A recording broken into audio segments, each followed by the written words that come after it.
Now in the days of Ahasuerus, the Ahasuerus who reigned from India to Ethiopia over 127 provinces, in those days when King Ahasuerus sat on his royal throne in Susa, the citadel, in the 3rd year of his reign, he gave a feast for all his officials and servants. The army of Persia and Media and the nobles and governors of the provinces were before him, while he showed the riches of his royal glory and the splendor and pomp of his greatness for many days, 180 days. And when these days were completed, the king gave for all the people present in Susa the citadel, both great and small, a feast lasting for 7 days in the court of the garden of the king's palace. There were white cotton curtains and violet hangings fastened with cords of fine linen, and purple to silver rods and marble pillars, and also couches of gold and silver on a mosaic pavement of porphyry, marble, mother of pearl, and precious stones. Drinks were served in golden vessels, vessels of different kinds, and the royal wine was lavished according to the bounty of the king. And drinking was according to this edict: there is no compulsion. For the king had given orders to all the staff of his palace to do as each man desired. Queen Vashti also gave a feast for the women in the palace that belonged to King Ahasuerus. On the 7th day, when the heart of the king was merry with wine, he commanded Mehuman, Biztha, Harbona, Bigtha, and Abagtha, Zethar, and Carcas, the 7 eunuchs who served in the presence of King Ahasuerus, to bring Queen Vashti before the king with her royal crown, in order to show the peoples and the princes her beauty, for she was lovely to look at. But Queen Vashti refused to come at the king's command delivered by the eunuchs. At this the king became enraged, and his anger burned within him.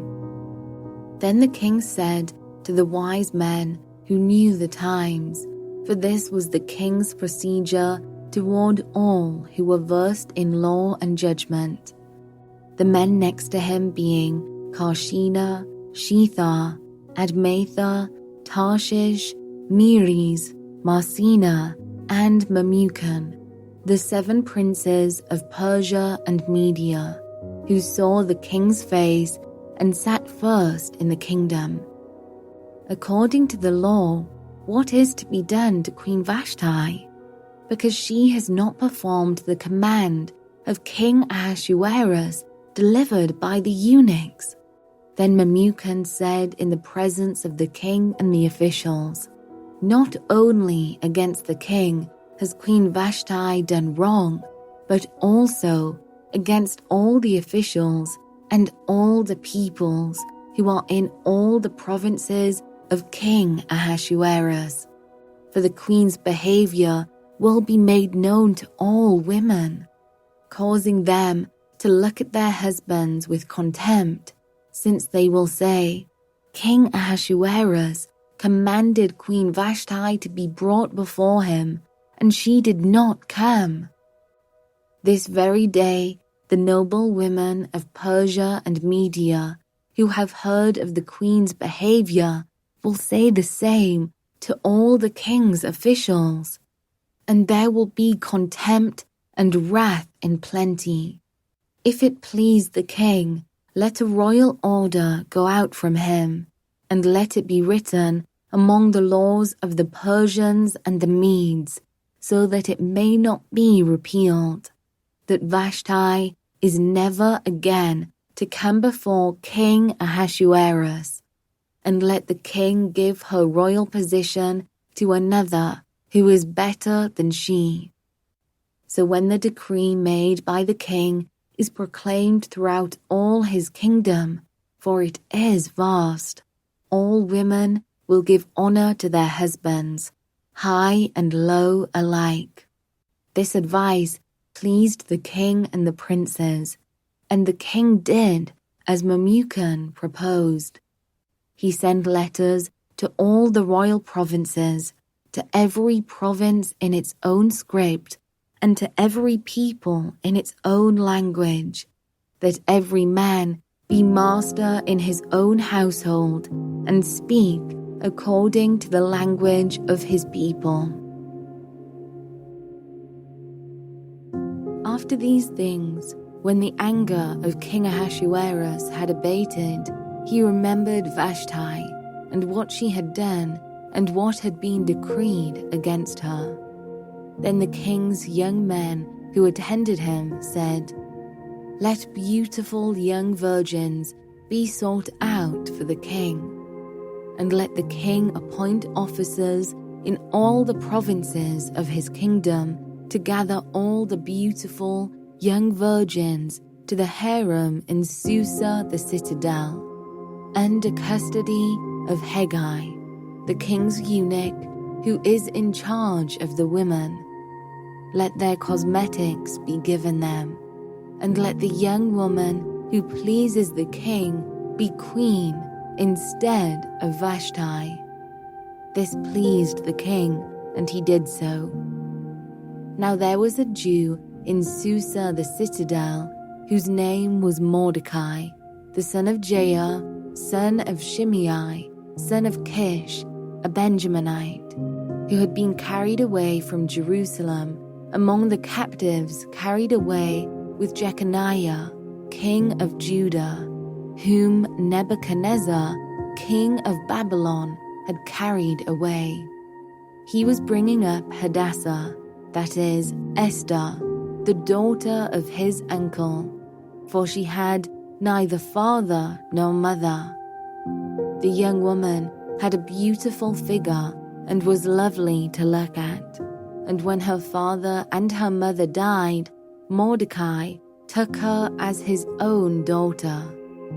So when the king's order and his edict were proclaimed, and when many young women were gathered in Susa the citadel in custody of Hegai, Esther also was taken into the king's palace and put in custody of Hegai, who had charge of the women.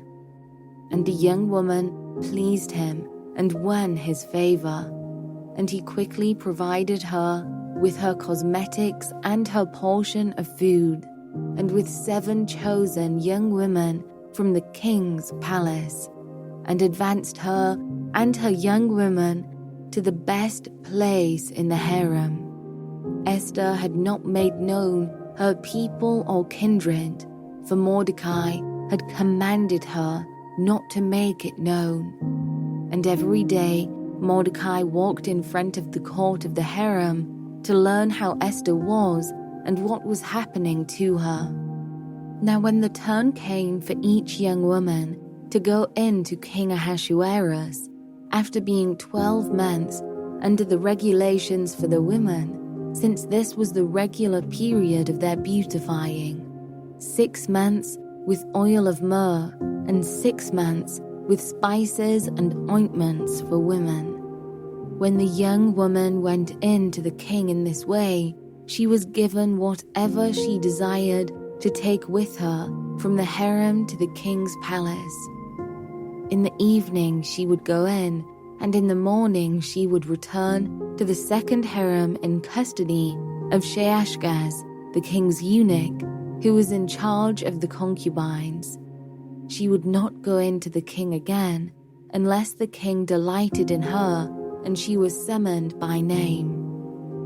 When the turn came for Esther, the daughter of Abihail, the uncle of Mordecai, who had taken her as his own daughter, to go in to the king, she asked for nothing except what Hegai, the king's eunuch, who had charge of the women, advised.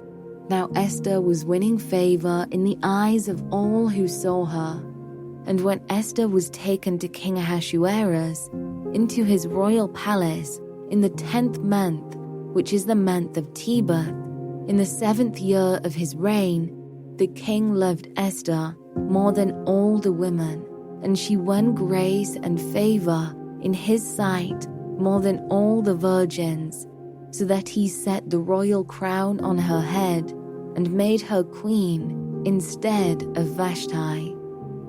Then the king gave a great feast for all his officials and servants. It was Esther's feast. He also granted a remission of taxes and gave gifts with royal generosity. Now when the virgins were gathered together the second time, Mordecai was sitting at the king's gate.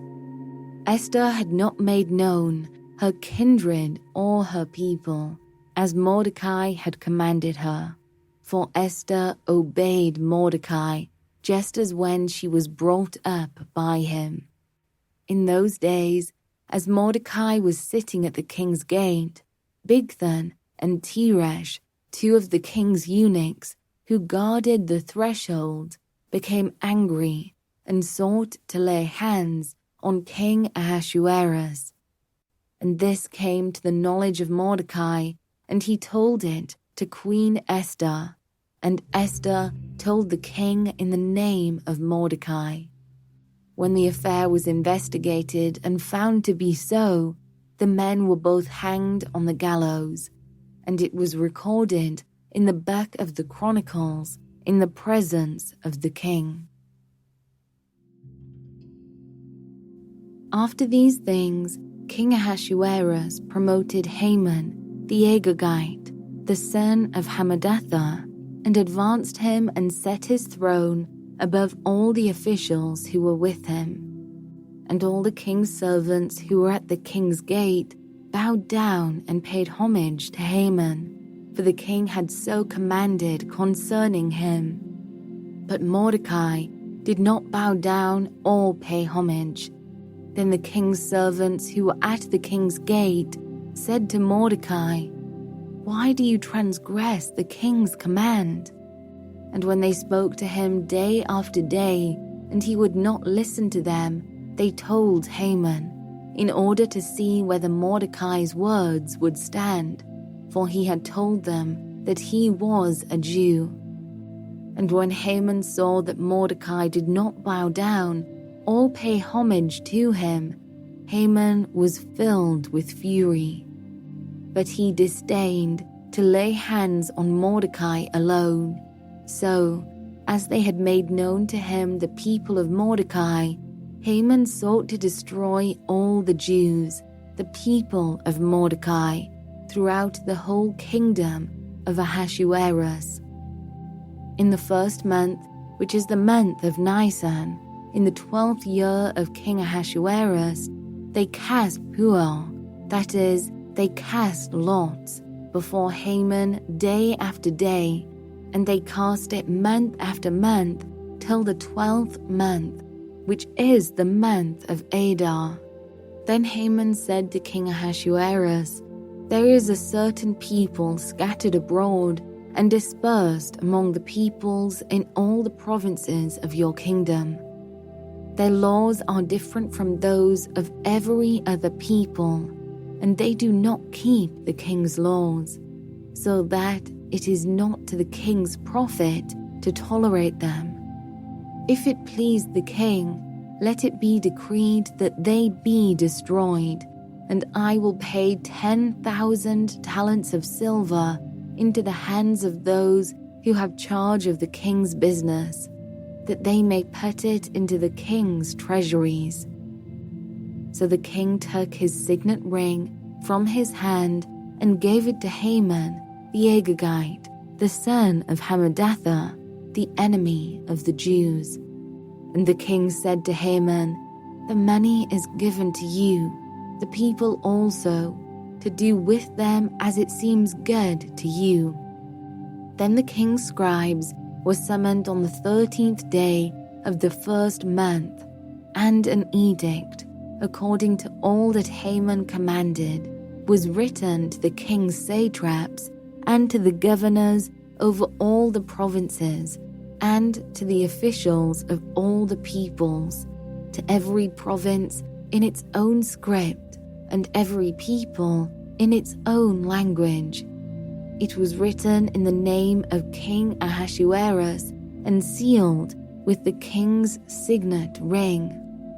Letters were sent by couriers to all the king's provinces with instruction to destroy, to kill, and to annihilate all Jews, young and old, women and children, in one day, the 13th day of the 12th month, which is the month of Adar, and to plunder their goods.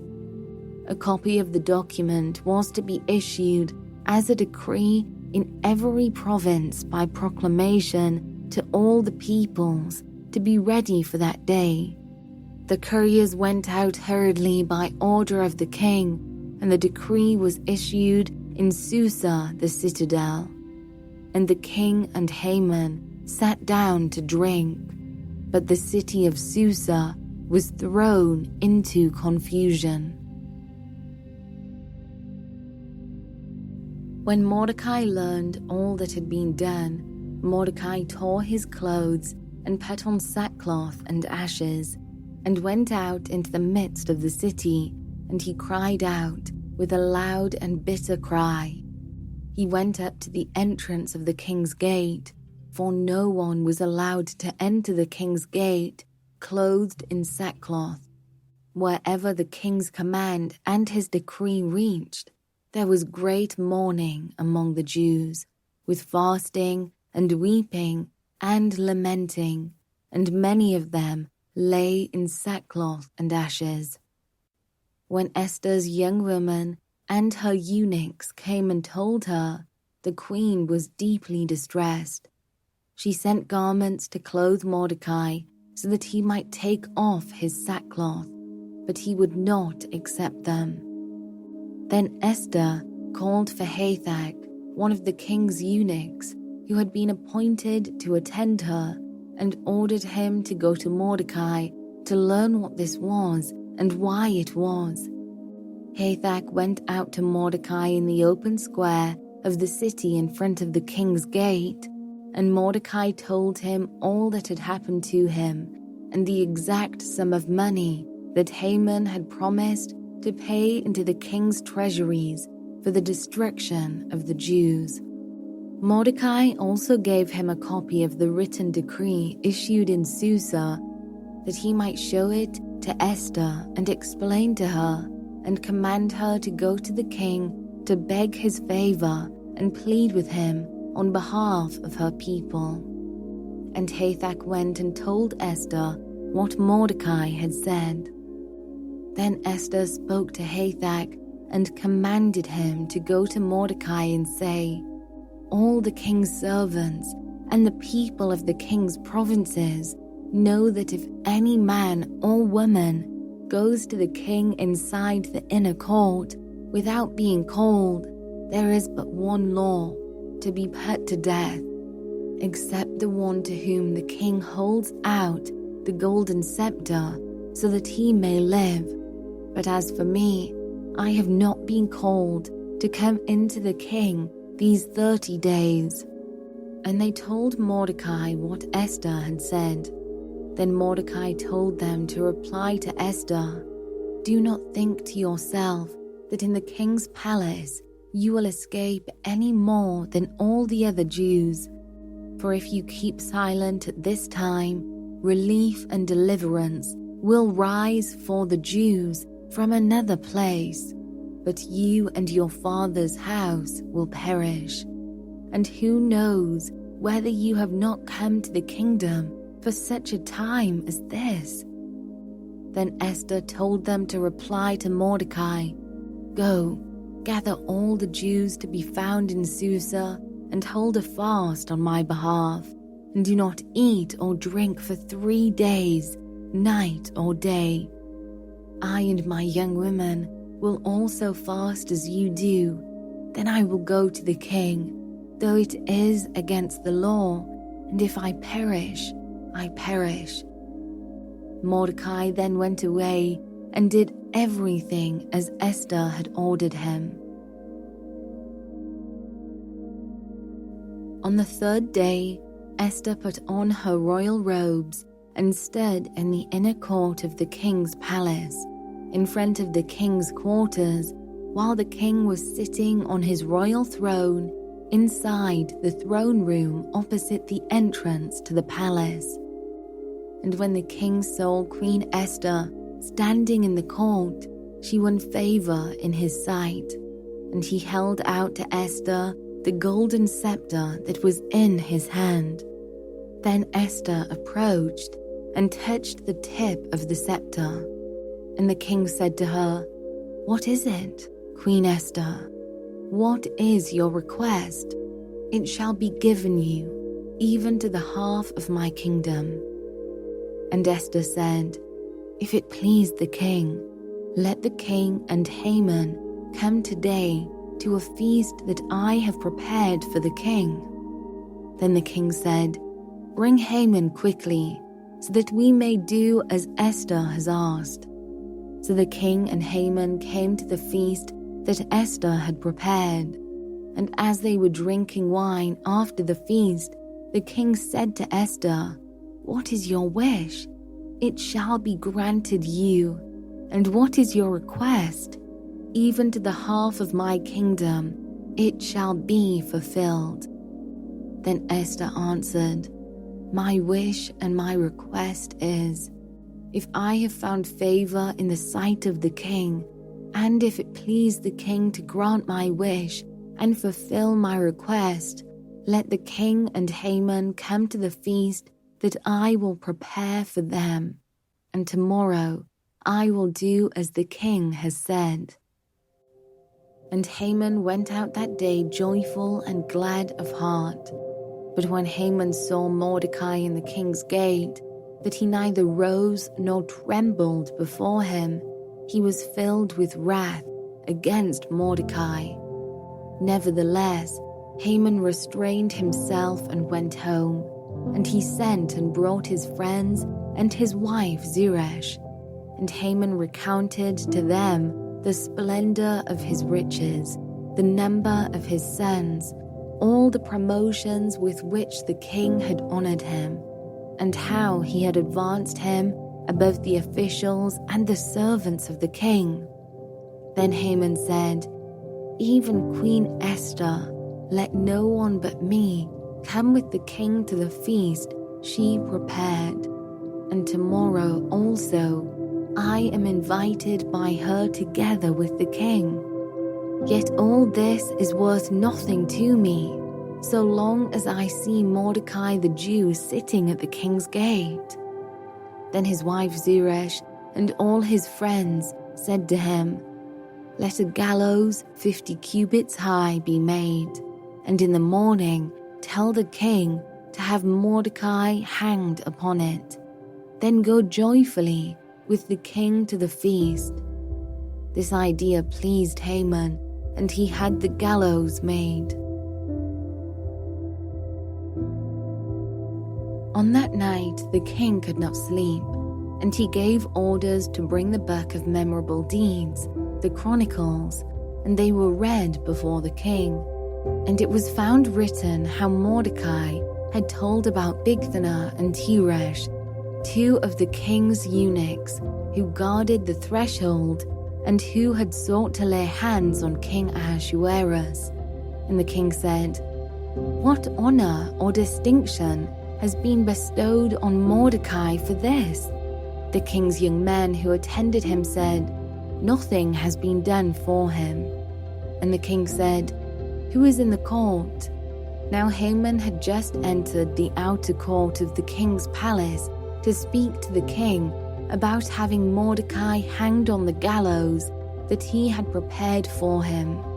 And the king's young men told him, "Haman is there, standing in the court." And the king said, "Let him come in." So Haman came in, and the king said to him, "What should be done to the man whom the king delights to honor?" And Haman said to himself, "Whom would the king delight to honor more than me?" And Haman said to the king, "For the man whom the king delights to honor, let royal robes be brought, which the king has worn, and the horse that the king has ridden, and on whose head a royal crown is set. And let the robes and the horse be handed over to one of the king's most noble officials. Let them dress the man whom the king delights to honor, and let them lead him on the horse through the square of the city, proclaiming before him, 'Thus shall it be done to the man whom the king delights to honor.'" Then the king said to Haman, "Hurry, take the robes and the horse, as you have said, and do so to Mordecai the Jew, who sits at the king's gate. Leave out nothing that you have mentioned." So Haman took the robes and the horse, and he dressed Mordecai and led him through the square of the city, proclaiming before him, "Thus shall it be done to the man whom the king delights to honor." Then Mordecai returned to the king's gate, but Haman hurried to his house, mourning and with his head covered. And Haman told his wife Zeresh and all his friends everything that had happened to him. Then his wise men and his wife Zeresh said to him, "If Mordecai, before whom you have begun to fall, is of the Jewish people, you will not overcome him, but will surely fall before him." While they were yet talking with him, the king's eunuchs arrived and hurried to bring Haman to the feast that Esther had prepared. So the king and Haman went in to feast with Queen Esther.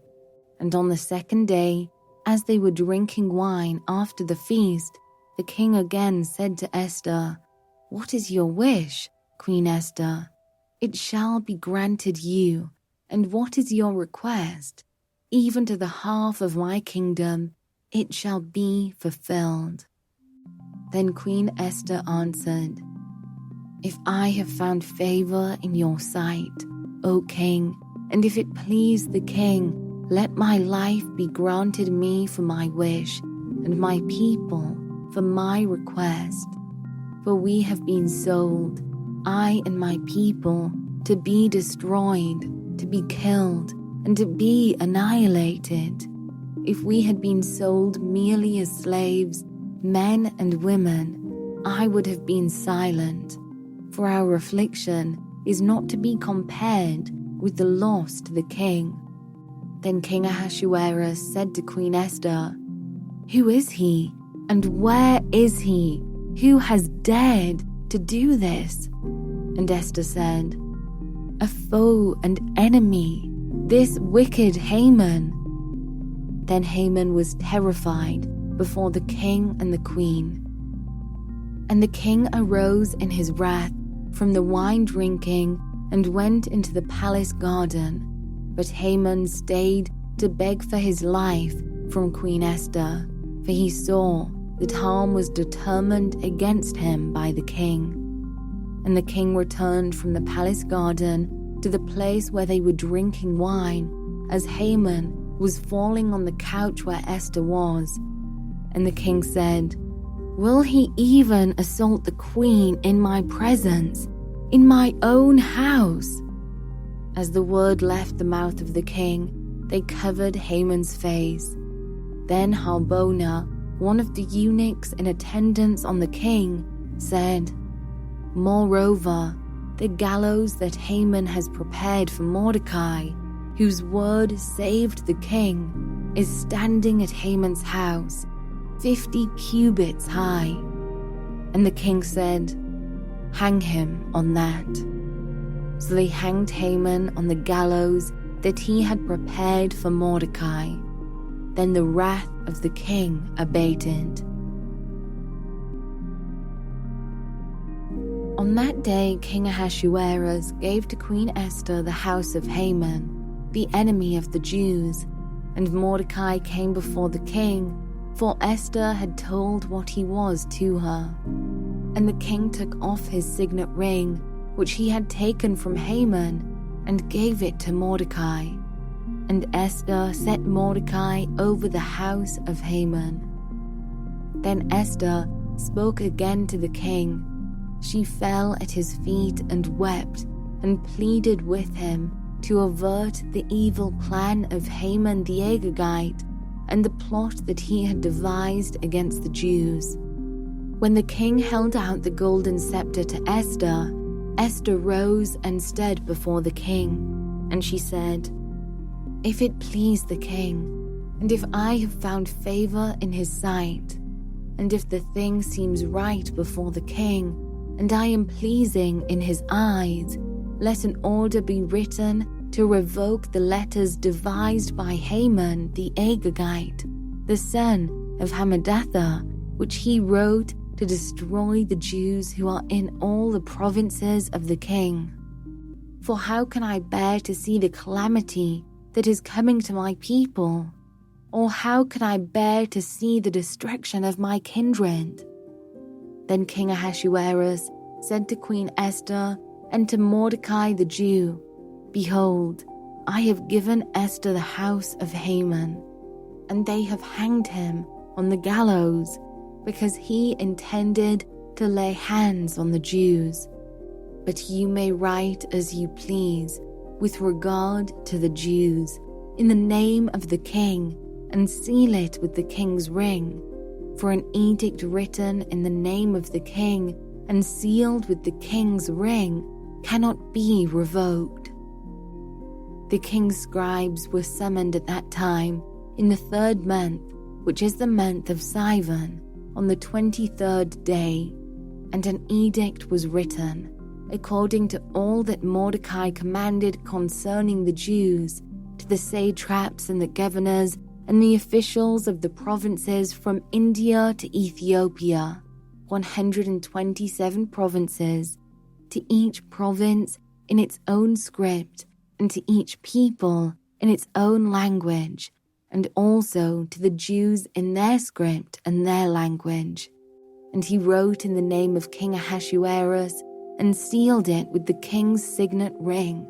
Then he sent the letters by mounted couriers riding on swift horses that were used in the king's service, bred from the royal stud, saying that the king allowed the Jews who were in every city to gather and defend their lives, to destroy, to kill, and to annihilate any armed force of any people or province that might attack them, children and women included, and to plunder their goods. On one day throughout all the provinces of King Ahasuerus, on the 13th day of the 12th month, which is the month of Adar.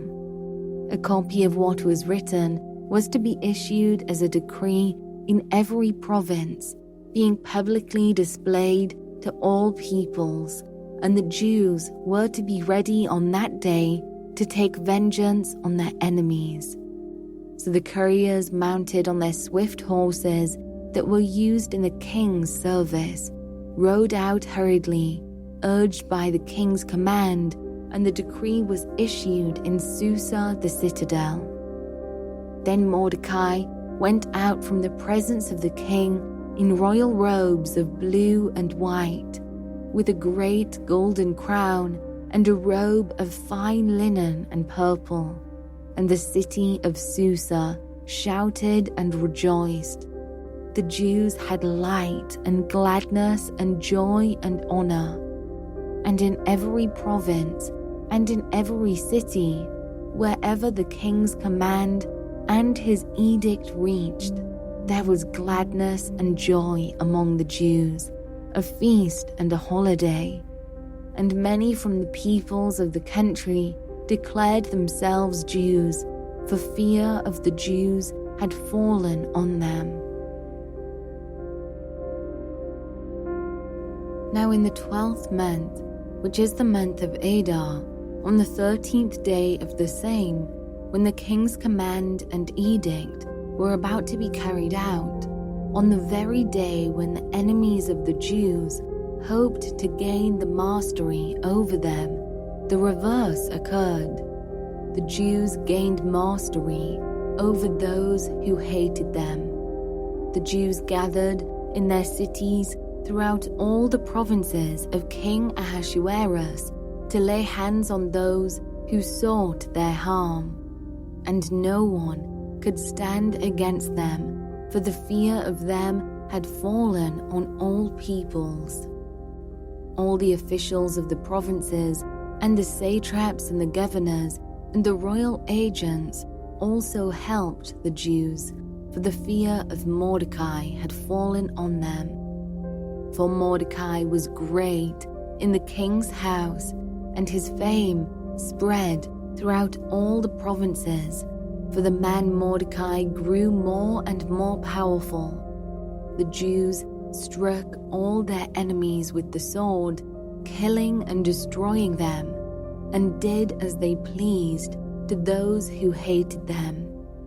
In Susa, the citadel itself, the Jews killed and destroyed 500 men, and also killed Parshandatha, and Dalphon, and Asphatha, and Polratha, and Adalia, and Aridatha, and Palmashta, and Arisai, and Aridai, and Vizatha, the 10 sons of Haman, the son of Hammedatha, the enemy of the Jews, but they laid no hand on the plunder.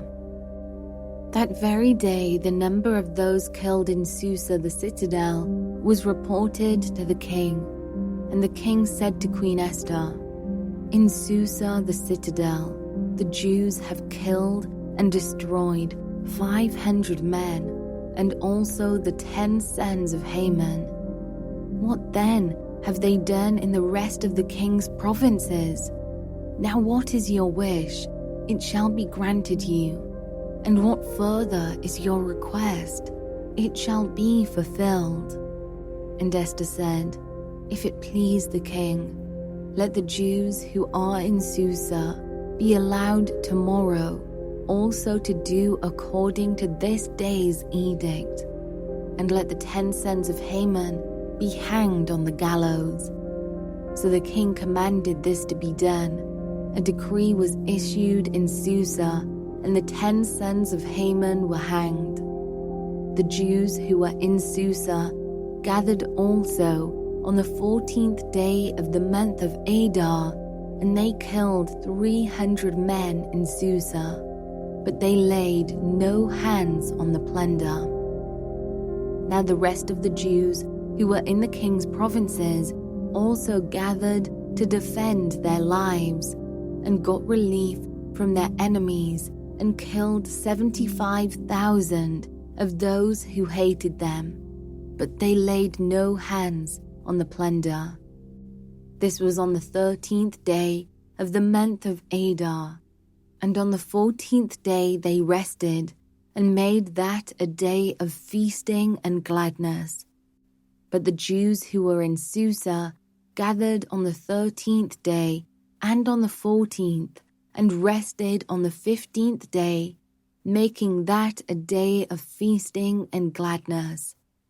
Therefore the Jews of the villages who live in the rural towns hold the 14th day of the month of Adar as a day for gladness and feasting, as a holiday, and as a day on which they send gifts of food to one another.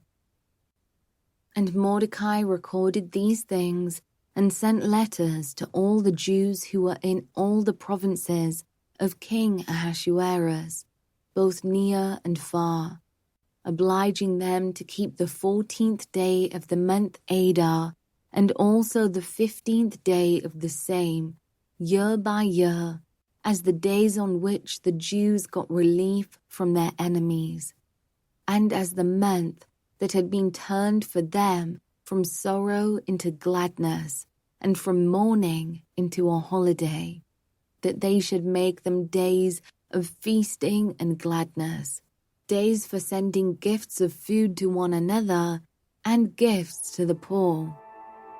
So the Jews accepted what they had started to do and what Mordecai had written to them. For Haman the Agagite, the son of Hammedatha, the enemy of all the Jews, had plotted against the Jews to destroy them, and they had cast that is, cast lots, to crush and to destroy them.